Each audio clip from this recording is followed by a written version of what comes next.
What's up everyone, we are finally back, and in today's video we will take you through a lesson with a 7-year-old orange ball player, and we will mostly cover movement patterns for the ground strokes. But naturally, as the lesson progresses, we'll correct other parts and practice elements of the game that will help this student later on in his career. Now my lessons, especially with younger players, are divided up into several parts. We will start with a few minutes of throwing the football here. This is not only fun and get our teamwork kind of going, but it is great for the serving motion. You like throwing the football?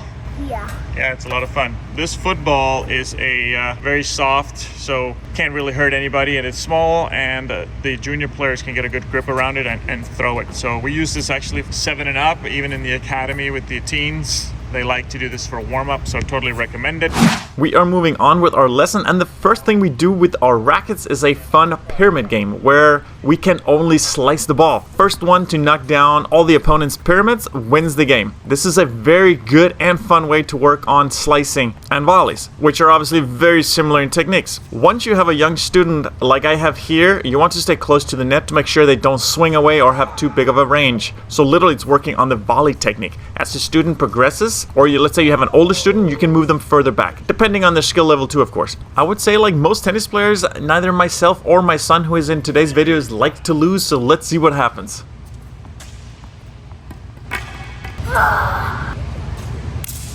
Next thing we do is we move back to the service line and just start rallying on our toes, working the smooth, slow techniques, forehand, backhands, teamwork here. I always emphasize when I talk to my students, you have to work together. You ain't gonna get good on your own. You need your teammates, and you need your coaches, of course, to be there to create that perfect atmosphere and environment so you can improve.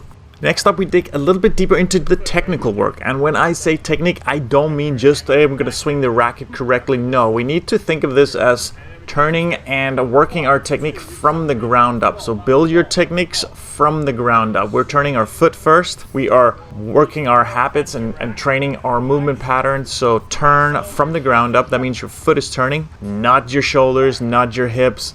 Turn first, the rest will follow. Now, what I like to do, once the student is done hitting the ball, the first step they do is a crossover step forward. That will give them a little bit more speed on that first step.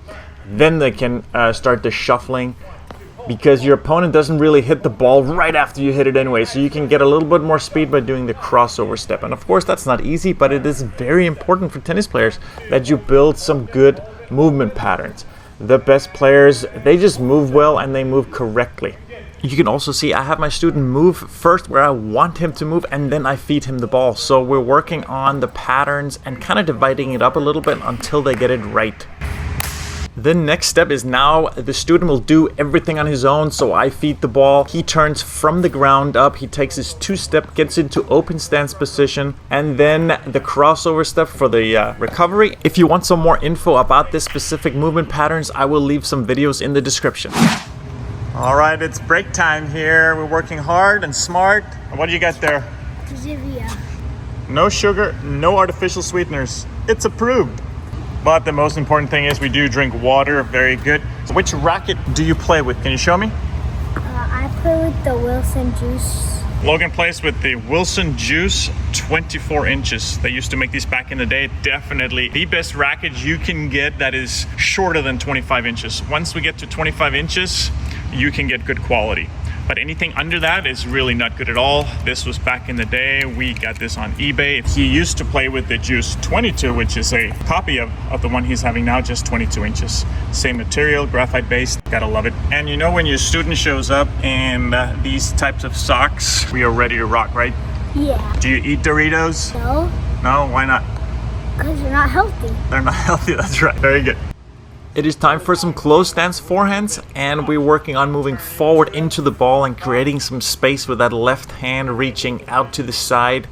And we don't want our racket sticking up. I don't like that with especially young players having their racket too much. They like to do a little extra what they see on TV, for example. So I like to keep it simple, cleaner lines, and then later on they can always develop their own kind of flair and a little bit extra techniques that may require a little bit more strength, a little bit more acceleration with the racket. So my advice is, when you have younger students or maybe somebody who's not as experienced, is you keep it simple, clean lines, clean ball striking, hit forward, finish a little lower, don't finish too high.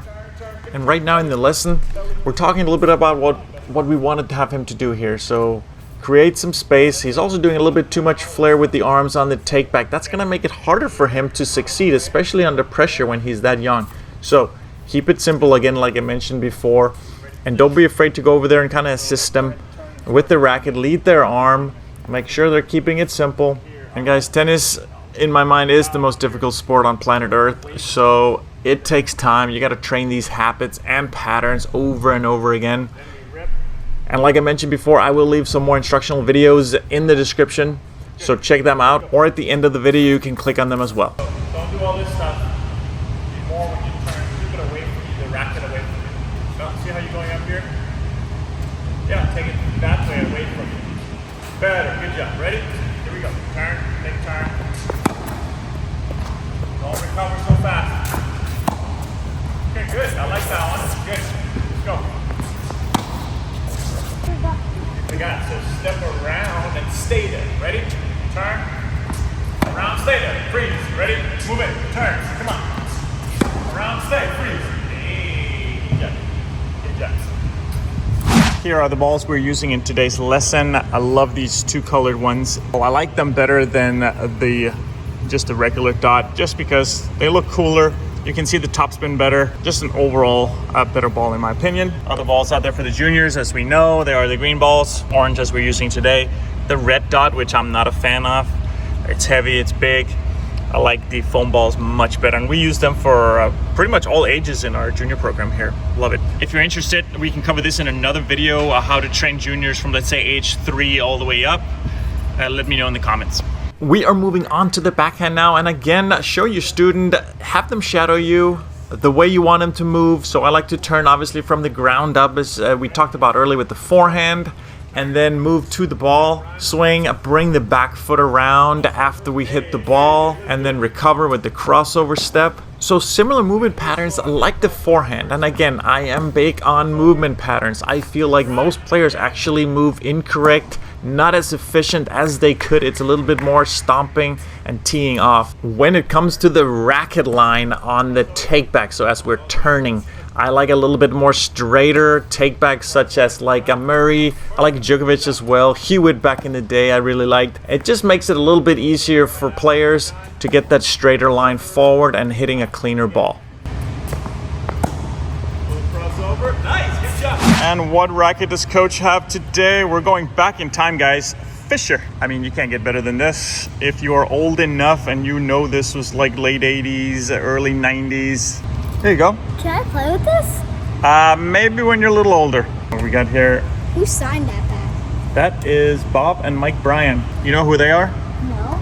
No? The greatest doubles team ever. Oh, those the two people that are on the pictures over there? Yeah, we do have a picture of them on the wall up there. They're twins, great tennis players. I mean, the best doubles team ever, and they also had a great, successful college career. Shout out to Bob and Mike Bryan. Now let's get back to work. We are finishing today's lesson with something fun, something crazy. We're honoring the controversial Alexander Bublik with some tweeners and his patented racket handle shot that he likes to do. And guys, tennis can be a grind day in and day out. You work on stuff, so don't forget to have fun out there. Let's go.